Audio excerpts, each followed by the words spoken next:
winds making its way east at about 25 miles per hour. So again, it's continuing to grow in some strength. It looks like, at least right there, so here's the road, some storm chasers there following this tornado as it is on the ground there in parts of southern Oklahoma. So we will continue to keep our eyes on this, let you know about the damage. But they are under that enhanced risk of tornado now here in parts of Oklahoma.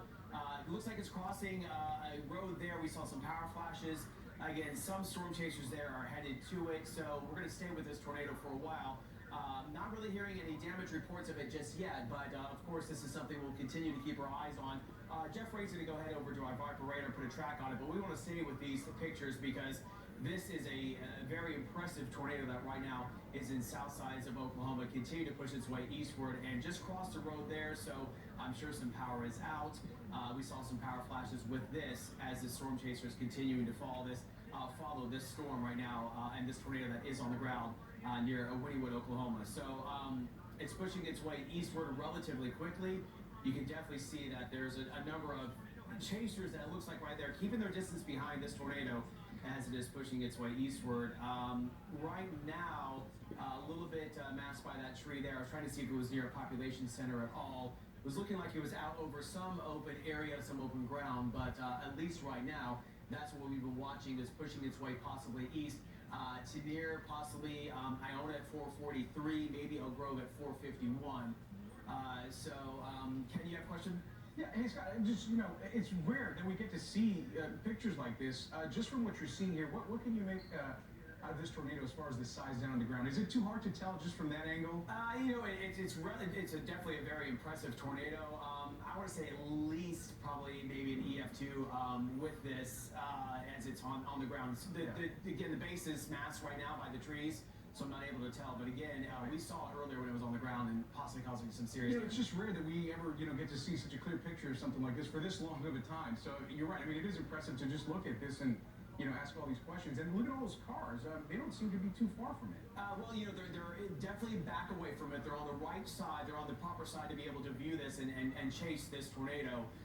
They were in the right position with this and able to see it, and it's lit well because this is just one storm. It's a supercell storm on its own, able to sustain its own energy. So they're in the right spot to be able to see this, and you can see that they definitely are keeping their distance away from this tornado because, again, sometimes they can make their way back and work their way back over a road. I'll tell you something, Mother Nature can just be such a beautiful thing and devastating at some, at some points as well. It doesn't seem like there's any structures that are around there.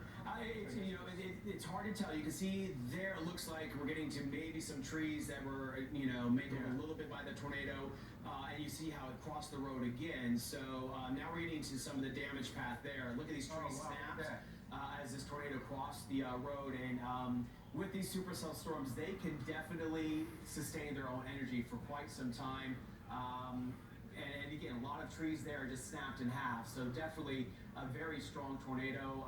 Again, though, we're not looking like it's, at least right now, near any big city centers or any areas there. But again, some farms and farm fields there with this tornado sitting overhead and continue to work its way through. Now looking like it's on the left side of the street and gaining a little bit more strength, at least right now, from looking at the structure. See how the base is widened out just a bit more? Sure, right. Yeah, so at least for right there, what you want to look for when you're looking at these tornadoes, if you start to see a little bit more debris in the air, and that's at least, we're losing the picture here as this person's pulled off to the side of the road, getting around people that are trying to get out of the way.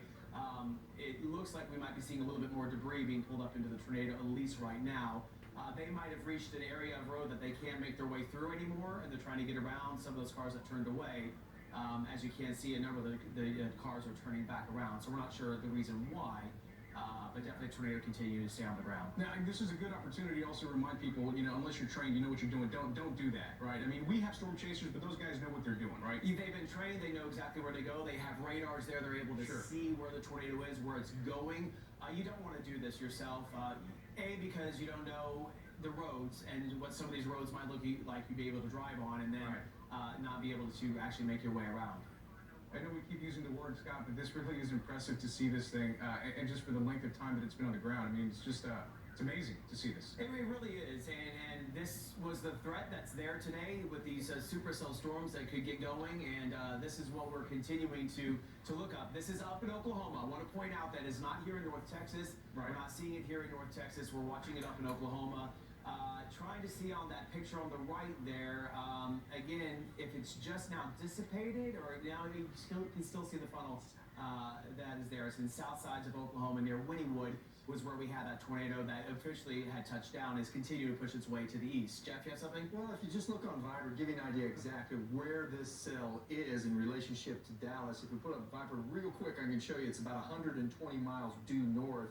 And Scott, the thing about that, it's past a cell that's currently in Cook County crossing the Red River that's also very strong. I have a warning in, so you can't see it from anywhere from the Metroplex. You're probably looking at the cell that's over Cook County if you are, but that's 120 miles to our north. But as I zoom in just a little bit closer, we can still make it out. We're actually using the radar out of Fredericksburg, Oklahoma. It's just on the fringe of that range, but we can clearly make out the supercell structure. Yeah, you can definitely see the supercell structure with this. And, I lived in Oklahoma for a couple of years. I drove up and down visiting my family here. There's a lot of farm fields that are around this area near Pauls Valley. Pauls Valley is a city that definitely has a population that's there, but you can definitely see now on the wide view, we're getting kind of some breaks in the coverage here, but definitely tornadoes still on the ground there, out over some farm fields and continue to push its way to the east. And as of right now, it looks like it's still very healthy and it's continuing to push its way eastward. So this definitely is a dangerous tornado that it remains on the ground there in parts of Oklahoma. Jeff, I know you've been kind of tracking it there a little bit. Now, what we're seeing here, at least I can't definitely see the ground because the banner's covering up, but sometimes we definitely have to see if they get, okay, well, the tornado's lifting, we're okay, but you definitely have to make sure you look at the ground there to see if we still have any contact with the ground, which you can see right now.